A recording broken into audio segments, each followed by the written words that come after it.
give a warm welcome to the hosts of The Bride of Alternate Ending. Hello, ghouls and goblins.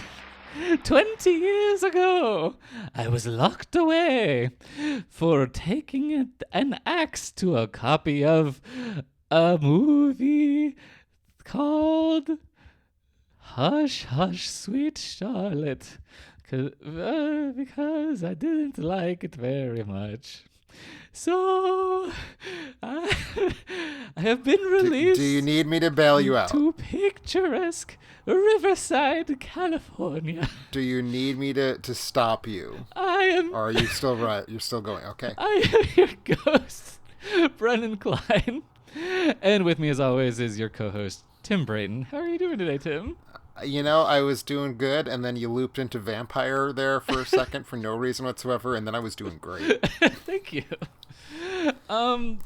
You know, I'm never prepared to introduce the podcast, but I had hit record, and I was like, I forgot the English language. Everything I'd ever known about existing on this planet flew out of my brain at the same time. It was very exciting. Especially if that was meant to be your Joan Crawford impression. Oh, it was. Did you not get that? We need to have a serious conversation about your respect for St. Joan. No, okay. Well, I mean, we will because we are closing out hagsploitation month. This is the month that I have turned 30 years old. I have become decrepit, just like the characters in the hagsploitation movies that sprang up in the wake of whatever happened to Baby Jane.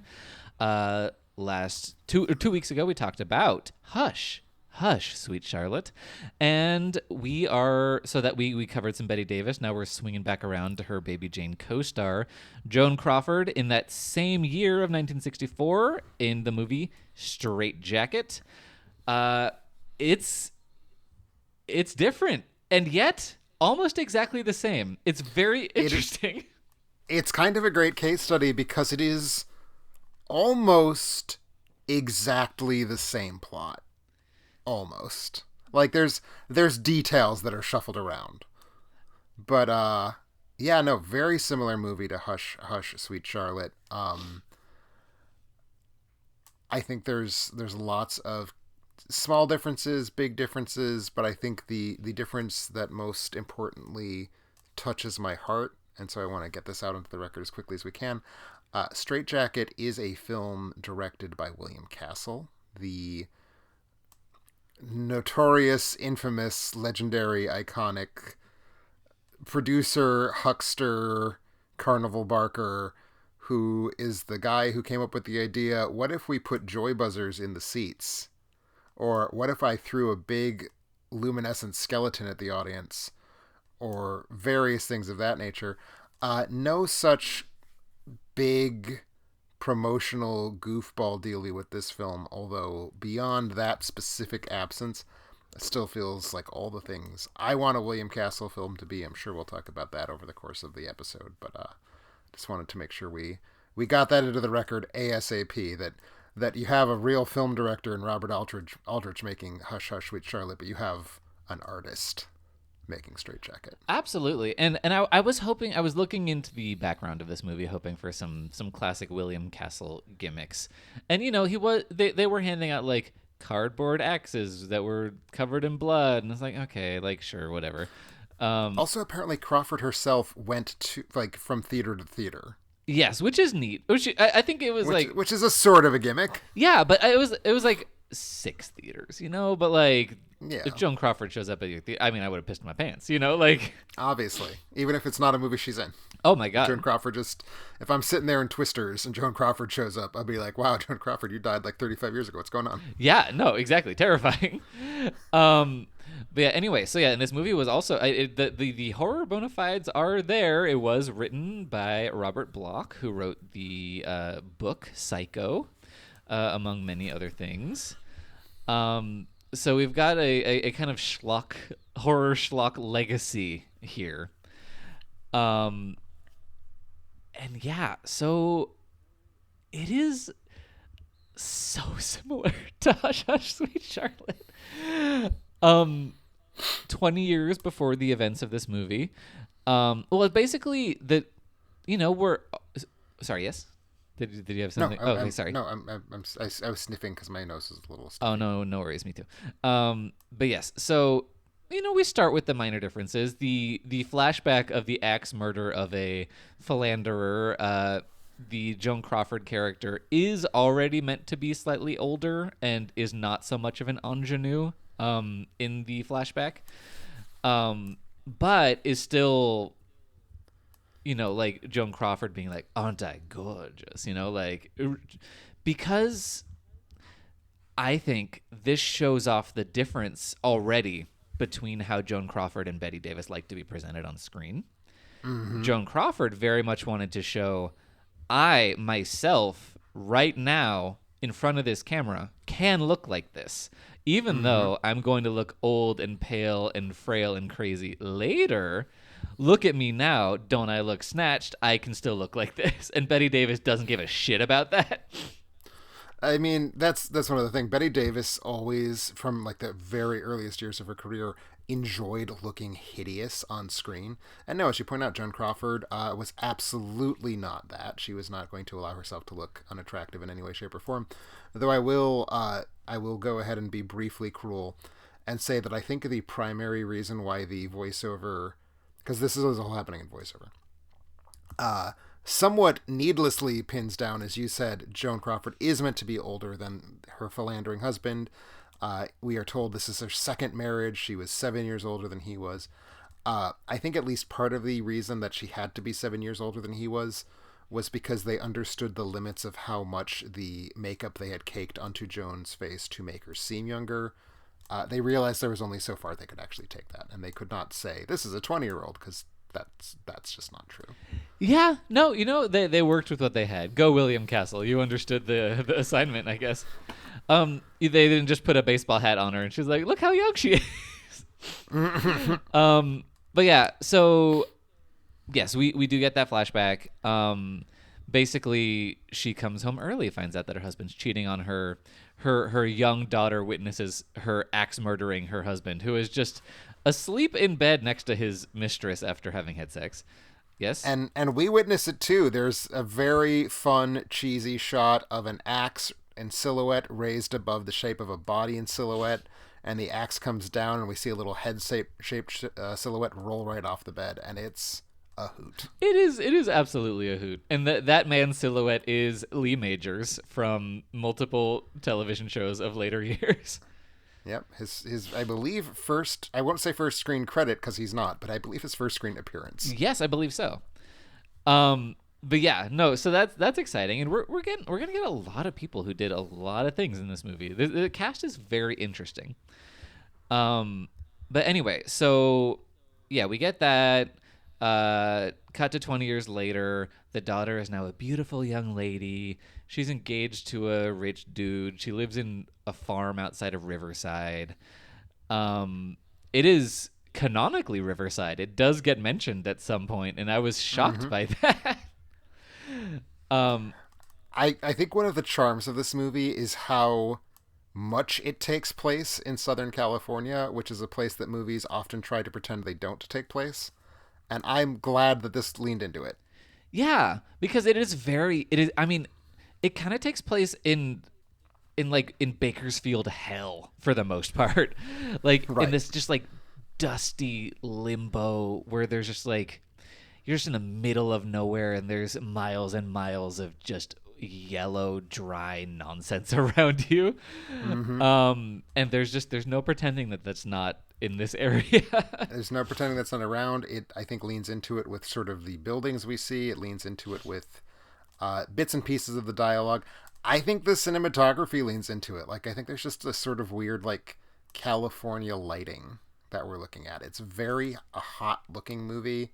It's not washed out per se, but it's very like contrasty in a way that's just like, yeah, this is the sun in a place that gets nothing but sun, and it brings you down. Yeah, it is too sun-baked. It is just oversaturated with sun. It feels right. It feels like how this summer has been out here in Southern California.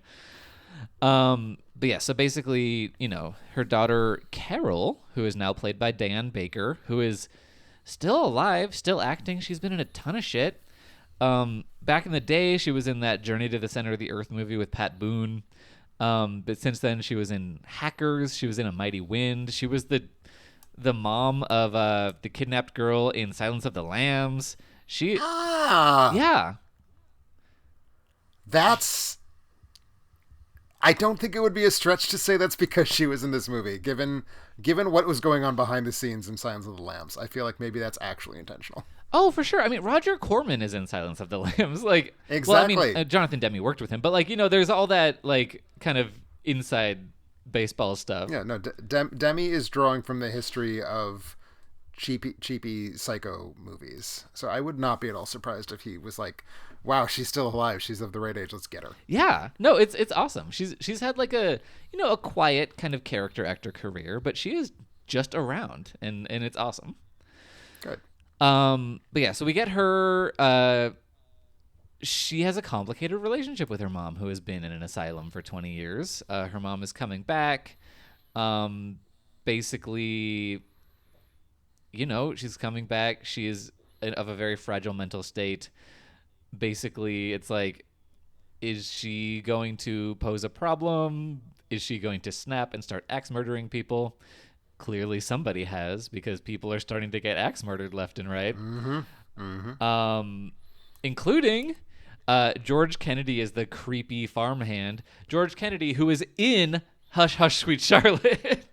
Oh yeah, he was. That's right. Yeah, that's right. Much smaller role. Yeah, he was the worker who was going to knock down Sweet Charlotte's house. He is now. Yeah, he has a much more prominent role as a very grotesque character. Loved the quantity of sweat you could just feel on George Kennedy's face in this movie. Real disgusting character. Oh yeah, he's a real Torgo in this movie. He really is. He really is. That's a good comparison. Thank you. But yeah, so yeah, people are starting to die. Usually people who interfere with Joan Crawford's recovery, in the sense of maybe they will either expose her for not being as healthy as she seems, or will maybe send her back to the hospital. So he gets dispatched. A doctor from the hospital who is visiting and sees that she's clearly not as put together as she wants to seem, gets killed. That doctor is played... Yes? Oh, go ahead. It sounds like you're about to say what I was about to say. Yeah, played by Mitchell Cox, the Vice President of Public Relations for Pepsi. I was going to say, speaking of people making their debuts in this movie. Yeah. Because, of course, this is the point in Joan Crawford's career where she is, I don't know if she's the president of Pepsi, if she's the CEO of Pepsi. She is an extremely high-level Pepsi executive, and that is where all of her money is coming from at this point. Movies are basically just a way of keeping herself out of the house. But this is a stretch of her career where she's basically only showing up in movies if they can be fashioned in some capacity as Pepsi advertisements, which is why there is product placement for Pepsi. And oh, how I laughed when I saw it. It made me feel good. Mm-hmm. It's lovely. She just... Because this movie is so Joan Crawforded up. I mean, Bette Davis obviously had a large hand in shaping what Hush Hush Sweet Charlotte became. She brought in Olivia de Havilland. She really shaped what that cast was. She probably had a large hand in kicking out Joan Crawford. But so it is interesting to see how both of these actresses became authorial voices in the hagsploitation movies to follow. Which is kind of fascinating, but it's like her Joan Crawford's authorial voice is "I am pretty" and also Pepsi is here. Exactly. And it's really fascinating. But yeah, and I think I'll get to a little bit more stuff that she kind of played her hand with later. But anyway, so yeah, there's a lot of people who pose a threat to her and perhaps her daughter.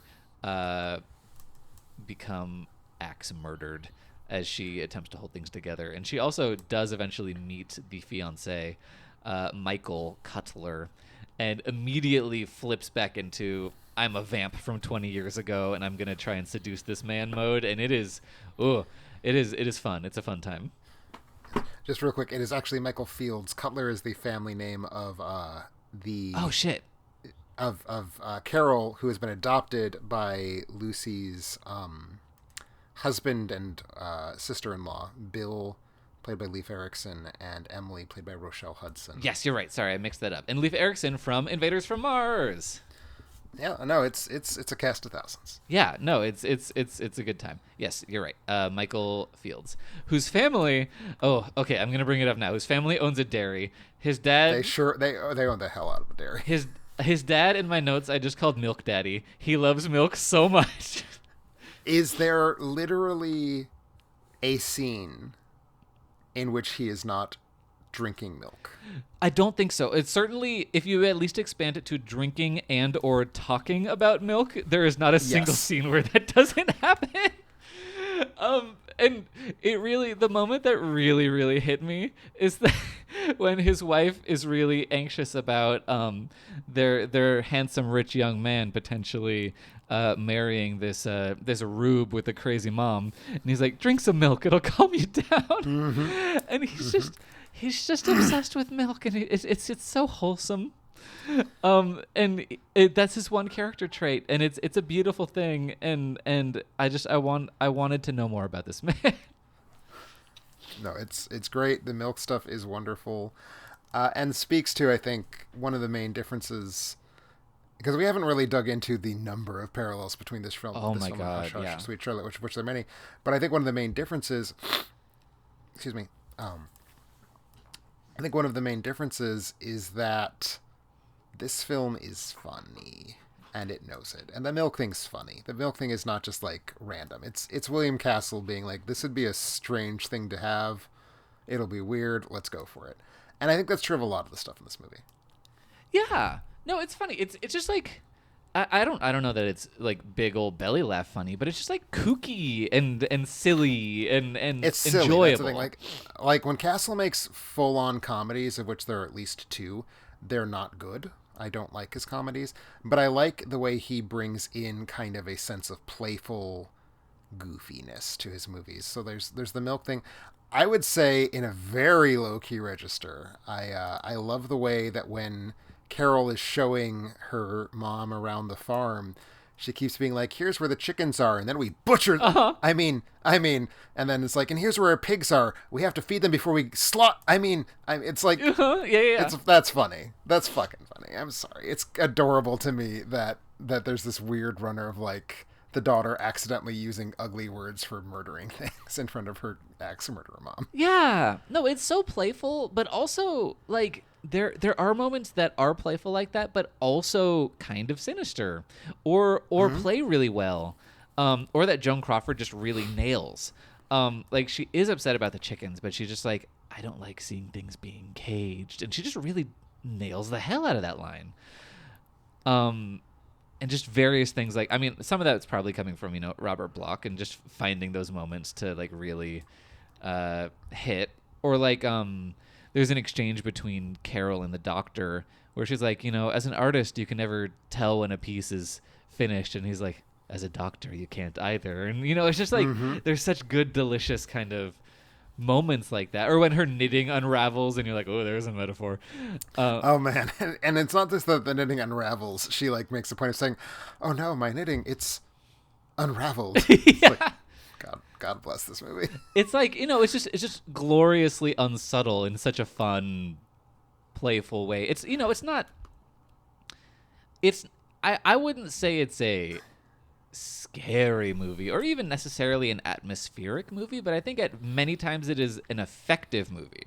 And I would agree. Yeah. Okay. Yeah. Good.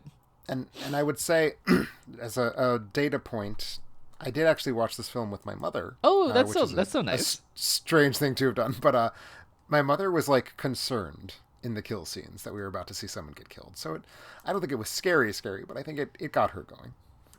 Yeah, I don't know. I think I think there's just something there.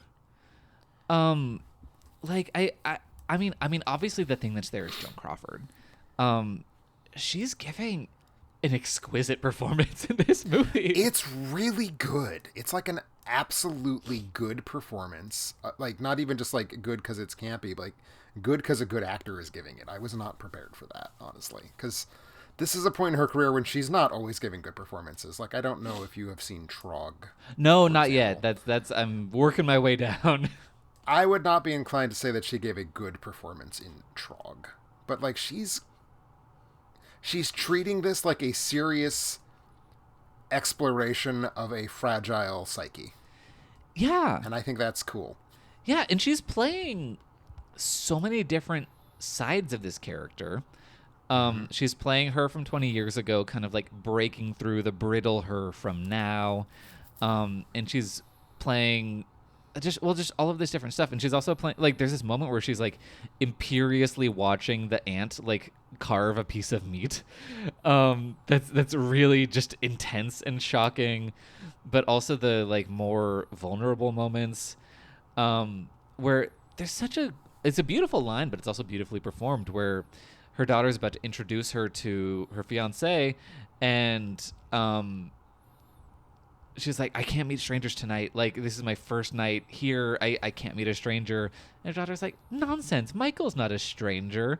And Joan Crawford just says, everyone's a stranger. And I'm just like, holy shit. Like, that, it's just kind of, it's so affecting and kind of chilling. Yeah, no, I was honestly very impressed with the performance and found that's a great moment. If we can get a little bit into spoilers, I think gently into spoilers. Yeah. There's a scene towards the end. So, Michael's parents, obviously the father has no interest in anything that isn't milk. He's just like, I don't know, let the kid marry whoever he wants to marry as long as I get my milk. Mm-hmm. But the mother is very concerned that all of this seems rotten and something's going on. And we never do quite learn what she knows. Yeah. Because she's obviously taken... She does not realize that Joan Crawford was in an asylum, but her actions seem predicated as though she did. It's a little confusing. But there's a scene towards the end where the parents meet Joan for the first time and have this conversation basically about, like, your daughter can't marry our son because of your past. And Joan goes from this, like, simpering, panicky, talking over herself, kind of fragments, very, very flustered performance, to just immediately snapping into place with this, like, angry yelling. It feels very threatening, and I think just even that pivot from, like, weird, sad sack, depressed lady into, like, alley cat, basically. It's just a great scene, I thought. A really great performance. Yeah. I mean, she, because this character turns on a dime, and you need to believe that she can, because and again, kind of spoilery, like, you need to believe that she can fly into a murderous rage, and she does that so well. And there's a moment where she's having a confrontation with the doctor, where she lights a match on a record that feels she might as well have punched him in the face. Like, that is such a potent moment. It's because it does the, like, literal record scratch, like, the music comes to an abrupt stop thing, but it's also packed into this, like, diegetic character moment that's so... You don't do that. That's not how you stop a record. Yeah, it's wild. And it's so aggressive. I love that. I loved Joan in this. I think this is honestly, like, a top tier Joan performance for me. Yeah, no, it's really spectacular. And it really, I don't know that the rest of the movie necessarily needs to be elevated, but it really does a lot to elevate everything around it. Because, I mean, it is still a schlock. Yeah. But it is like schlock being treated with great gravity by talented people. Yeah. Yeah, because, like, everyone... I don't think that anyone's doing a bad job. I think maybe the Foley artist in the kills could have done a little better. The thunks are a little hollow for me. Could have been a little wetter. That's fair. I also feel like the Foley artist... So there's a motif where she has these clanky, jangly bracelets. Oh my god, And like it matters that we hear them and that we know what's going on, because there's like at least some level of indication that the sound of the clanky bracelets is itself a trigger that sends her into the murderous rage. I think they didn't have to sweeten those bracelets quite as much as they did. Yes. To be very honest. But like, is there anything else about the movie that isn't someone, if not working at the top of their game, at least like delivering a totally competent performance of their job that's supporting what the movie's doing? I mean, I think we could probably even agree that Pepsi VP of marketing or whatever he was, Mitchell Cox, could very well be operating at the top of his game. I don't think we should assume that he's not. Yeah, I think very much. He's acting exactly like a stodgy actor would perform that role. This is the thing. I feel like I don't want to blame his performance, because he's not an actor. He probably had about 5 minutes of acting training before he stepped in front of that camera, and I don't think we should hold that against him. Yeah. But no, and you know, and that's the thing. Like, there's a lot of stuff that is working outside of Joan Crawford. Like, there is a scene where we don't know it yet. We're meant to believe that it's, or at least it's meant to imply in some like Joan Crawford being in a cell. It may be meant to believe that it's a flashback or something, but like there's a shot from above, like a bird's eye shot of Joan Crawford in this like hideous like Beetlejuice striped room that looks like she's in a prison cell. Mm-hmm. That turns out to be just a changing room, which is like, ew, why would you design it like that? But that is gorgeously designed and shot just to be disorienting and terrible.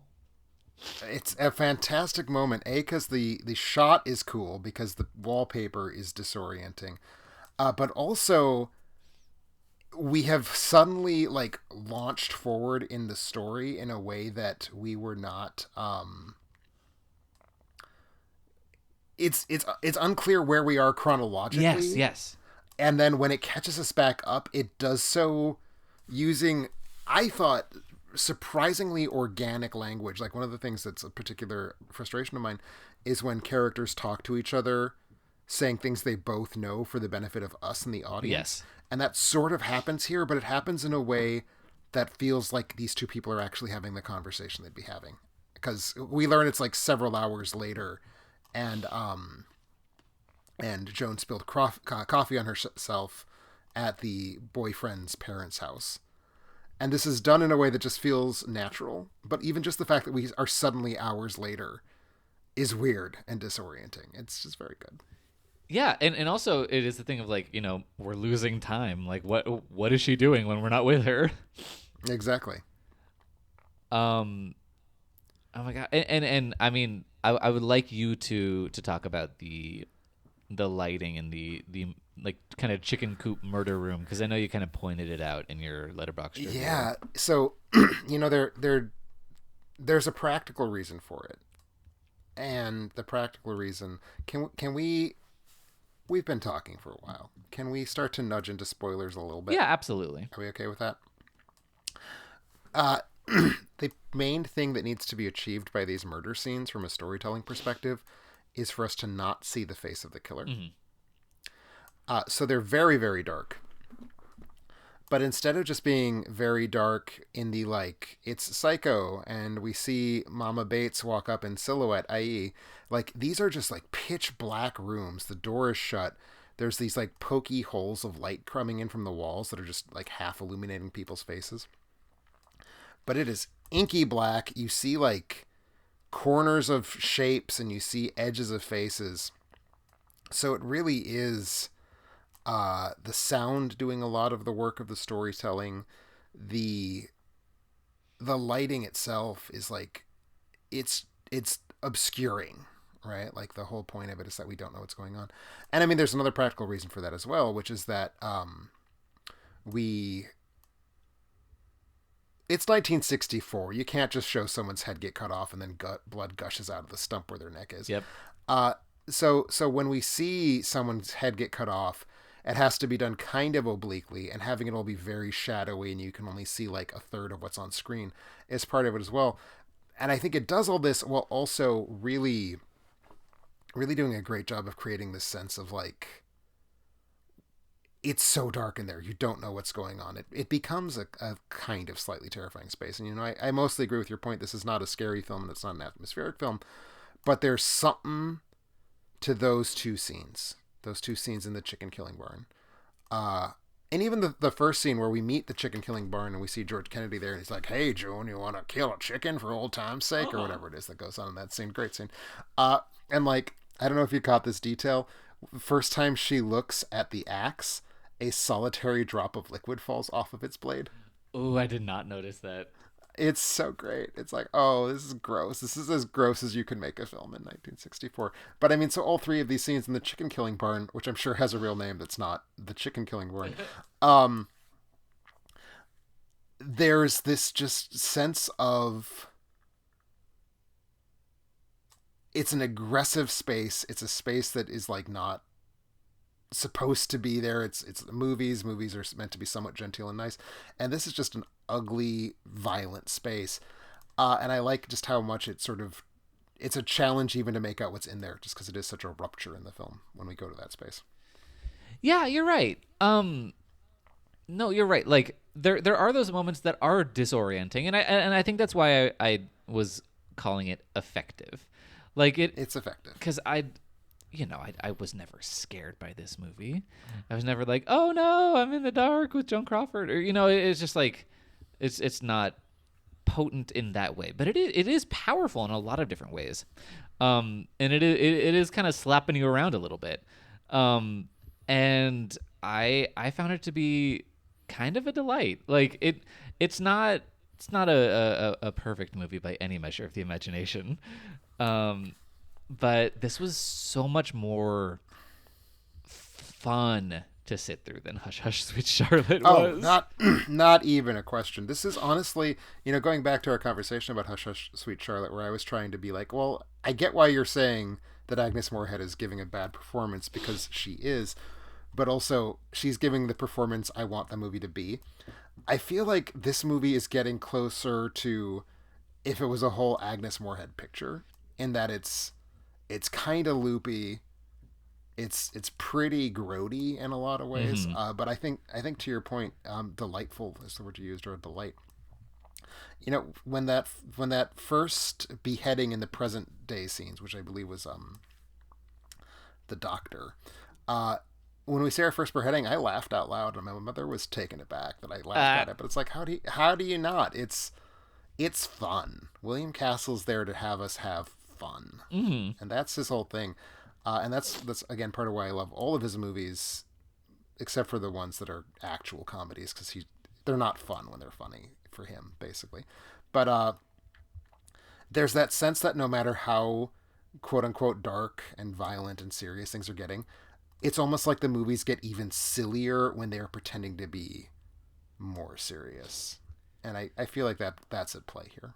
Yeah, I mean, well, there's something that some people, like perhaps your mom, don't click with about horror, and especially in this vein, and especially in this era. But like the Castle vein of horror, where's like, even like no matter how grody or dark something is, there is something that feels indulgent about it, where it's like, look at this, isn't this like, can you believe it? Like, we get to do this. This is so fun, like.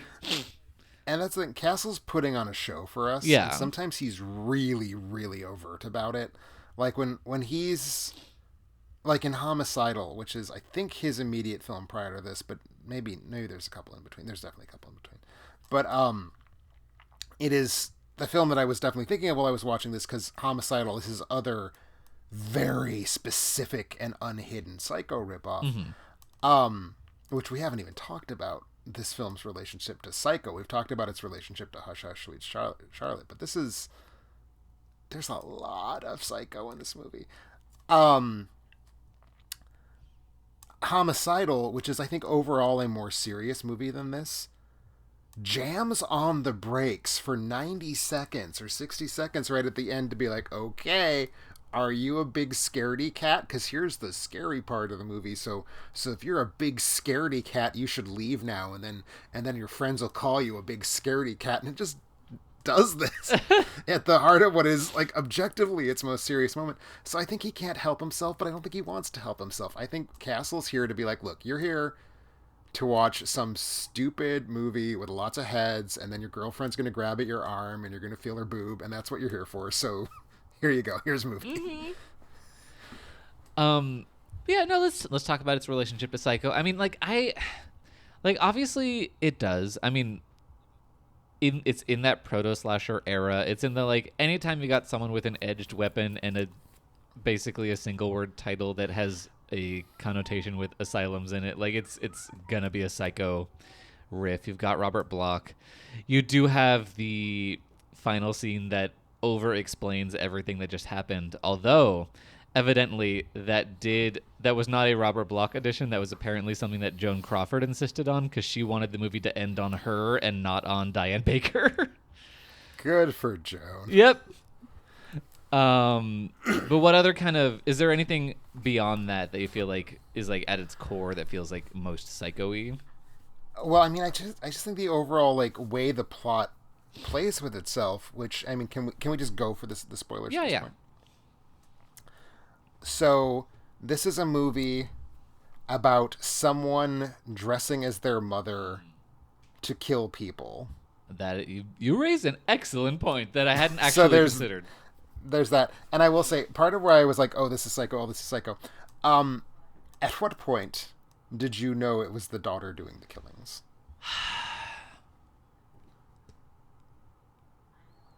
That's a great question. I don't know. I think I had figured out by the time they got to the parents' house that Joan Crawford wasn't doing the killings. I wasn't really, like, trying to figure it out. I was just letting it wash over me. And I was mostly doing the same, but I will say, in the opening sequence, when it cuts to the little girl sitting up in bed staring, I was like, oh, that's where this is going. It's going to be that the daughter's killing people and is trying to convince people it's her crazy mom. Oh, yeah, of course. Well, yeah, like, once you figure that out, you're like, well, it's going to be the daughter. Because of that, like, yeah, you're right. I just, I just really wasn't thinking about it. But the second you do, you're like, well, of course, that's exactly what's happening. But no, I mean, like, that's the thing. Like, I wasn't trying to figure it out. I wasn't trying to get in front of the movie. I saw those shots like 4 minutes into the film. And I was like, okay, well, I get what kind of movie this is. I get this movie wants to be Psycho. I get that right now the thing that's kind of in the air, because again, I had just watched Hush Hush with Charlotte. Yeah. And it's exactly the same twist. Yep. My female relative is trying to gaslight me by staging the corpses of the people I killed. Yep. And putting an axe there. So I think I was just like, okay, well, I know what kind of movie I'm watching. I get that Joan's not actually going to be the killer because Joan's not going to let herself actually be the killer, although she does in whatever happened to Baby Jane, sort of. So I just kind of knew the whole time, like, well, this is the kind of movie I'm watching, so it's going to be the daughter. I didn't really care. That's not what I was there for. Mm-hmm. But so all of these scenes where it's like when the daughter, when we see the doctor get killed and the daughter hides the car, that to me is like a 1-to-1 analog of the scene where Norman hides the car in the swamp in Psycho.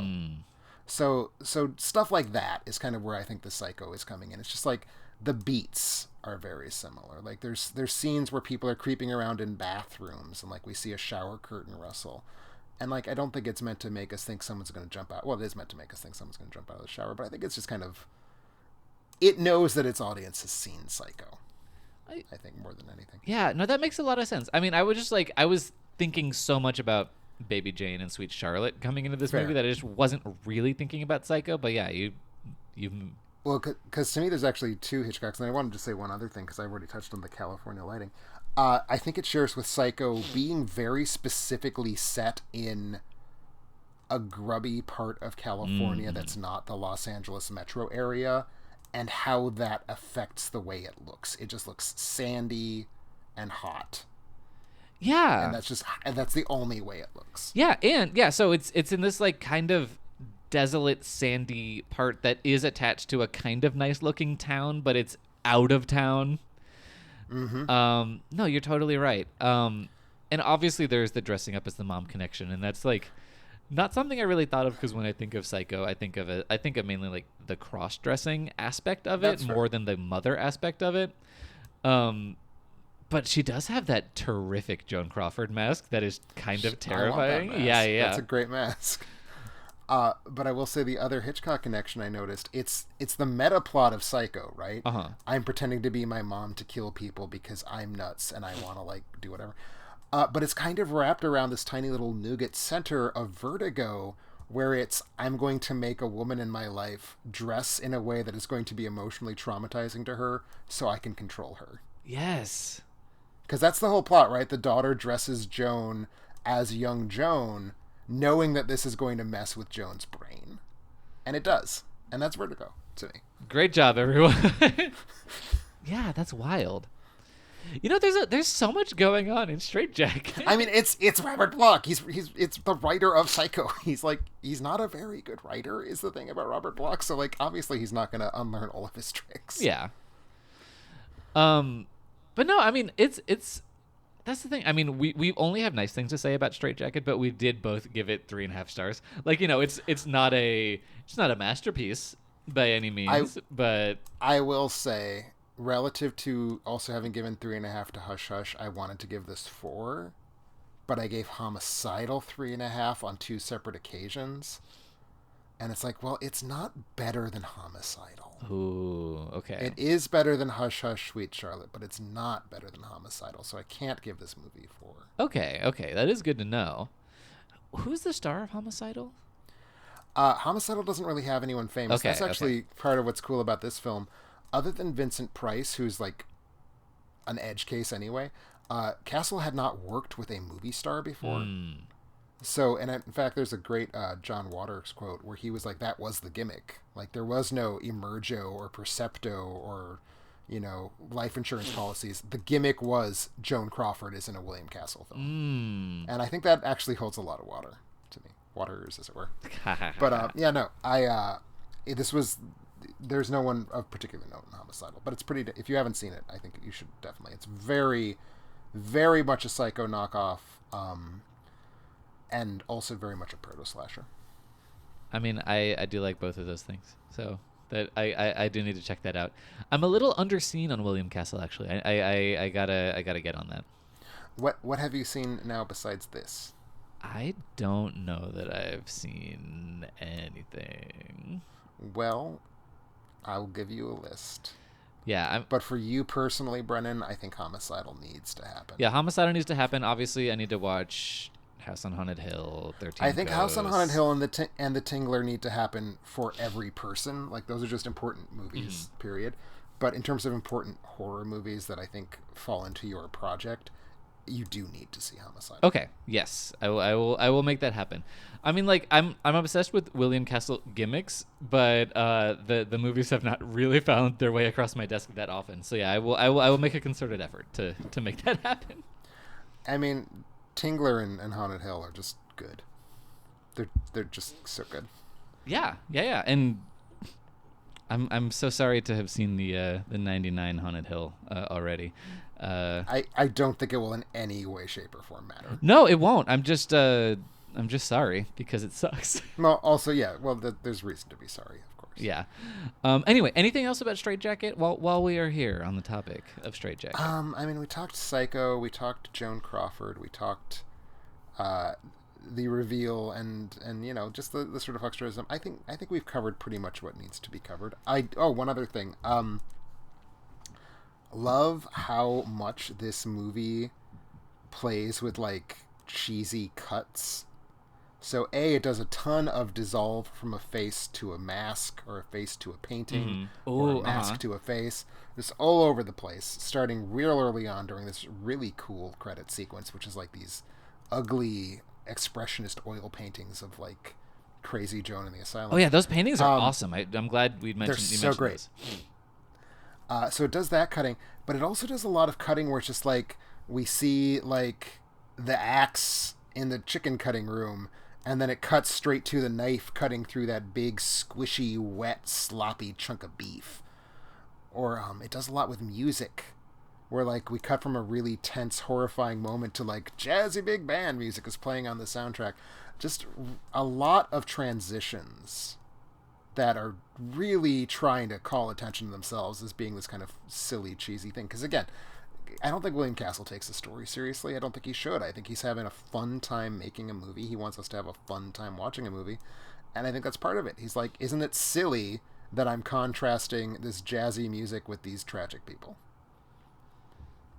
Yeah. No, I don't really have that much to add, but yes, no, it's just another one of endless ways that this movie is so fun and also so much more worth your time than Hush Hush Sweet Charlotte, which is just lesser Baby Jane. And this is doing the Hush Hush Sweet Charlotte, but like, what if it was enjoyable?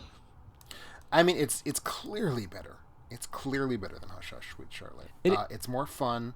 It's 45 minutes shorter. It's just sweet, good golly God. It is so much shorter and so much... It is better because of that, and also in so many different ways. Yeah, it's grosser. It's got better, cheap gore effects. Loved those gore effects. Yeah. I mean, I'm glad we ended with this one and not Sweet Charlotte, because that would have been a disappointment, I think. I would agree. Anyway, yeah, I think that's that. I have nothing else to say other than this is a hoot. I'm glad I finally caught up with it. It was there's not a ton of like important quote unquote William Castle films I haven't seen.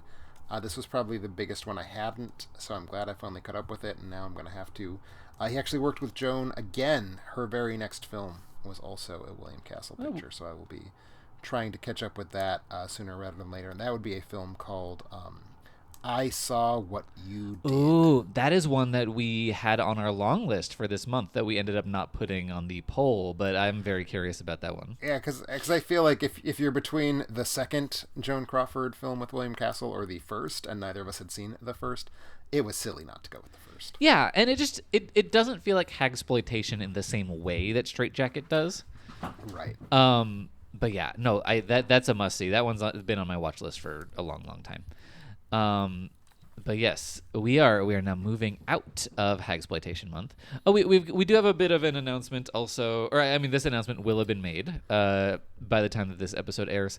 But we are doing some restructuring on the Patreon, so the Patreon will be there will be a temporary Patreon outage for the month of September. So there will not be a Patreon poll. So while the cat's away, the mice shall play. So Tim and I are just deciding what the fuck we're doing next month. Sorry, everyone. Because our next episode comes out on Friday the 13th of September, we decided that throughout September we're going to do...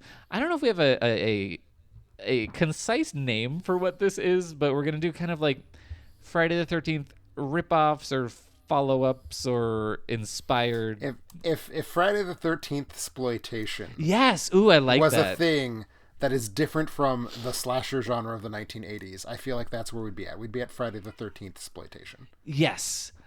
So I'm choosing the first one and Tim's choosing the second one. I don't know what he is going to decide, but I have decided on the 2000. I mean, this is, look, frankly, it's just in the title and not really in the content necessarily, but I did choose the 2000 movie Shriek If You Know What I Did Last Friday the 13th, which is a contemporary of Scary Movie that Tim has never seen. It obviously is more of a Scream and I Know What You Did Last Summer riff than it is a Friday the 13th riff in any way, but it's in the title and I wanted to make Tim watch it, so that's what we're doing. And it's not very long. No, it's really not. And this was a way to sneak in a third 90210. Yeah, a third 90210, a movie starring a 90210 actor, because Tiffany Amber Thiessen is the top billed actor in that one. So that's what we're doing next time. And it's gonna be something, and I cannot wait. Yeah, see you then, everybody. Bye bye.